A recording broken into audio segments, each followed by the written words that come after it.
है आपका स्वागत है। मैं विवेक बिंद्रा, मोटिवेशन स्पीकर और बिजनेस कोच।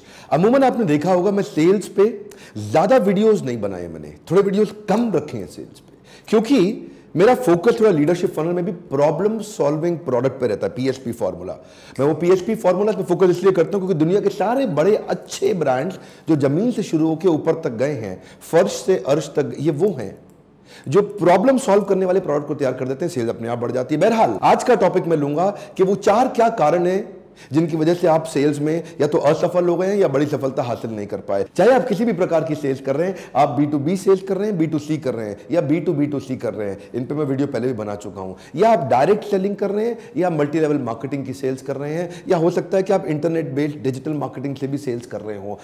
किसी भी प्रकार की सेल्स में वो चार क्या कारण है जिनसे आपको बड़ा फेलियर आपके हाथ लगता है। पहला कारण, people don't like to be sold. One more time, come on, क्या? People don't like to be sold. ये कोर बिलीफ बनाइए। मैं थोड़ा हिंदी में इसका अर्थ समझा देता हूं। किसी भी आदमी को अच्छा नहीं लगता कि उसको कोई आकर के चालाकी से कुछ बेच के चला जाए। ये दुनिया में किसी को, इस बात को दिमाग में छाप लीजिए, इस बात को ना किसी तरीके से अपनी कंपनी में, अपने लोगों में घुसा दीजिए कि people don't like to be sold, people like to be help. थोड़ा कड़वा और कठोर उदाहरण दूं, you don't get married to a total stranger, you don't give a French kiss to a total stranger, you don't sleep on bed with a total stranger. जो आदमी पहली बारी मिला उसके साथ आप बड़े डिसीजंस कभी नहीं ले सकती हैं, right? Would you agree with me? देखिए, ध्यान दीजिए, ऐसे ही अगर जो आदमी पहली बारी मिला वो भी माल बेचने की कोशिश करता है, और जो लड़का लड़की से पहली बारी मिला, पहली बारी मिलते ही बहुत फिजिकली इंटीमेट होने की कोशिश करता है, दोनों लोग एक जैसे डेस्परेट नजर आते हैं। जबरदस्ती माल बेचता है जो पहली बारी में, वो भी डेस्परेट नजर आता है। जबरदस्ती एक लड़की के साथ उसको तंग करने की कोशिश करता है, फिजिकल इंटीमेसी दिखाने की कोशिश करता है, वो भी डेस्परेट नजर आता है। ऐसे डेस्परेट लोगों को देख के लोग गायब होना चाहते हैं, कटना चाहते हैं, पसंद नहीं करते। इसीलिए कस्टमर को माल मत बेचो, मदद करो। कम ऑन, माल मत बेचो, मदद करो। कस्टमर की पुरानी प्रॉब्लम सॉल्व करा दो या आगे का गोल अचीव करा दो, दो चीजें पकड़ लीजिए। कम ऑन, कस्टमर की पुरानी प्रॉब्लम सॉल्व करा दो या उसका गोल अचीव करा दो। मान लीजिए आपने डिसाइड कर भी लिया कि मैं बेचू नहीं बनूंगा, मैं सेलू नहीं बनूंगा, जबरदस्ती सेल्स नहीं करूंगा, जबरदस्ती कन्विंस नहीं करूंगा, लोगों की हेल्प करूंगा। अगर आपने ये डिसाइड कर भी लिया तो भी नंबर 2 बड़ा इंपॉर्टेंट आता है आपके देखने के लिए, जो गलती बहुत होती है, when you don't dig deep enough. Come on, क्या? When you don't dig deep enough। आप जबरदस्ती मदद नहीं कर सकते किसी की, पहले आपको जानना पड़ेगा उसको मदद चाहिए क्या। एक बार कुछ बच्चे क्लास में लेट पहुंचे, मास्टर जी बोले, अरे बच्चों लेट काहे हो गए?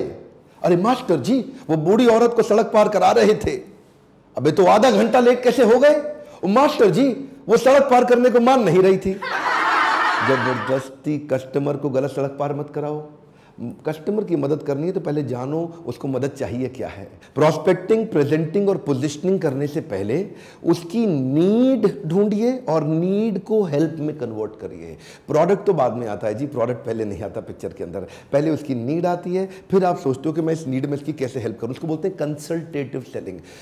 कंसल्टेटिव सेलिंग का मतलब क्या? पहले कंसल्ट करोगे सामने वाले से, उससे पहले कुछ चर्चा करोगे, समझोगे उसको चाहिए क्या है, उसके बाद। तो पहला स्टेप क्या था? People don't like to be sold. दूसरा स्टेप क्या है? You did not dig deep enough. इसमें आपने उसका नीड भी जान लिया, उसका वांट भी जान लिया, उसका गोल भी जान लिया, उसका प्रॉब्लम भी जान लिया। अब आप प्रोडक्ट देने की जैसी कोशिश करेंगे। तीसरे स्टेप में ध्यान दीजिए, कहीं गलती ना हो जाए। इसको बोलते हैं आइडेंटिफाई और KDM।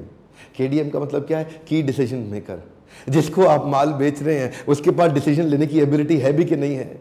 कई बार you are talking to a wrong person, आप गलत आदमी के साथ दीवार पे धक्का लगा रहे हैं। दीवार पे धक्का नहीं लगाते, दरवाजे पे लगाते। देखिए, 5 तरह के लोग होते हैं जो आपका माल खरीदते हैं। पहला होता है इनिशिएटर, दूसरा इन्फ्लुएंसर, तीसरा डिसाइडर, ये डिसीजन लेता है, और चौथा बायर, ये खरीद के आता है, पांचवा कंज्यूमर, जो बाद में यूज करता है उस प्रोडक्ट को। अब 5 प्रकार के लोगों में आप टारगेट किसको कर रहे हैं और आपके बिजनेस में किसको टारगेट करना जरूरी है।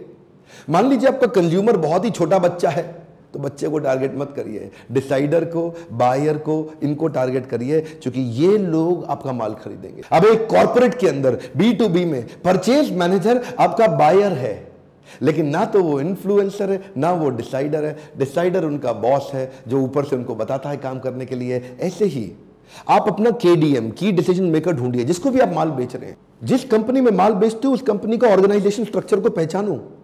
कई बार उस कंपनी में चेयरमैन का सेक्रेटरी, जो कि छोटी तनख्वाह पे होता है ना, चेयरमैन का सेक्रेटरी, PA, वो कंपनी के वाइस प्रेसिडेंट से भी ज़्यादा पावरफुल होता है। ऑर्गेनाइजेशन स्ट्रक्चर के अंदर घुसना पड़ता है, आपको कस्टमर को पहचानना पड़ता है कि इनमें डिसीजन मेकर कौन है। अरे साड़ी बेचने वाला भी जब साड़ी बेचता है ना, तो वो देखता है सास भी आई है, बहू भी आई है, ननद भी आई है, वो देखता है यहाँ चलती किसकी है। सास की ज़्यादा चल रही है, बहू की ज़्यादा चल रही है, ननद की ज़्यादा चल रही है, जिसकी चल रही है फिर साड़ी उसके आगे रख देता है। आप बताइए कौन सी ठीक है, उसको मालूम है ये डिसीजन ले लेगी, माल तुरंत बिक जाएगा। इस तरह अपना probable customer, probable purchaser finalise करिए। ये प्रोबेबल कस्टमर क्या होता है? अगर आपने हार्ले डेविडसन बेचनी है, हार्ले डेविडसन बेचने के लिए कम समय में ज्यादा लोगों को दिखाओ, तो क्या करो, अब मुंबई में धारावी है, एशिया की सबसे बड़ी झोपड़पट्टी, वहां जाके ले जाओ। बहुत सारे लोग आपकी एक ही बार बाइक देख लेंगे, हार्ले डेविडसन, वो देखेंगे भी ऐसे कि पता नहीं क्या आ गया है। थोड़ी देर बाद बाइक का खाली टायर बचेगा, हो सकता है कई चीजें गायब हो जाएं उसमें से। अरे वो आपका परचेजर है ही नहीं। समराइज कर देते हैं जी क्विकली, चौथे स्टेप जो आने वाला है उससे पहले। मान लीजिए आपने पहले 3 स्टेप ठीक कर लिए, आपने सामने वाले को बेचने की जगह मदद करा, उसकी नीड एनालिसिस कर लिया, आपने गहरा खोद के समझ लिया कंसल्टेटिव अप्रोच से कि उसकी एक्चुअल जरूरत क्या थी, और डिसीजन मेकर भी मिल गया, लेकिन आपको सामने वाले के बजट का पता ही नहीं।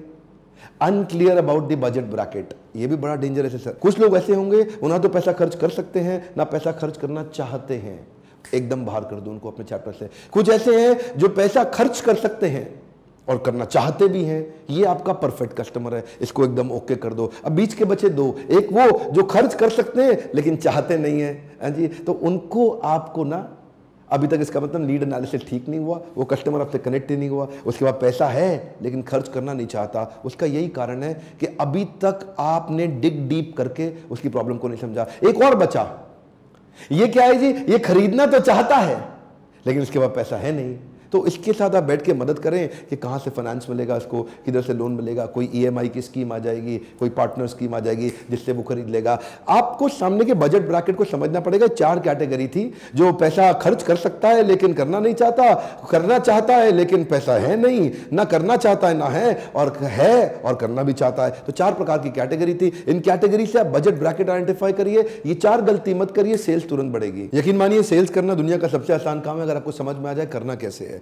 क्या आपने लीडरशिप फनल के ग्रेजुएशन सेरेमनी के वीडियोस देखे थे? अगर नहीं देखे तो जरूर देखिए। अब तो कई ऐसे एंटरप्रेन्योर हैं जो ग्रेजुएट हो चुके हैं लीडरशिप फनल से। हम हजारों लॉस मेकिंग कंपनीज को प्रॉफिट मेकिंग बना चुके हैं, उनके सेल्स के मॉडल बदल चुके हैं। मैं 10 सेल्स के पावरफुल मॉडल्स एक्सप्लेन करता हूं इसी लीडरशिप फनल प्रोग्राम में। अगर फिर भी आपके बिजनेस में कोई प्रॉब्लम आ रही है तो एक काम करिए, मैं आपकी काउंसलर के साथ में फ्री कॉल का कमिटमेंट है, इसी नंबर पर फोन करिए और बोलिए मैं बिजनेस काउंसलर से बात करना चाहता हूं। आप उनको अपने बिजनेस की सारी प्रॉब्लम बताइए और समझिए कि क्या वो उसको सॉल्व कर सकते हैं, और वो आपको गाइड कर सकते हैं कि कैसे लीडरशिप फनल आपकी मदद करेगा। हमारे साथ जुड़े रहने के लिए, चैनल को सब्सक्राइब करने और करवाने के लिए, कमेंट बॉक्स में नीचे कमेंट लिख के हर बार की तरह अपनी प्रॉब्लम्स को बताने के लिए, वीडियो को लाइक करके हमारा उत्साह बढ़ाने के लिए, अपने फैमिली परिवार सदस्यों में शेयर करते रहने के लिए दिल से आप सबका बहुत बहुत धन्यवाद।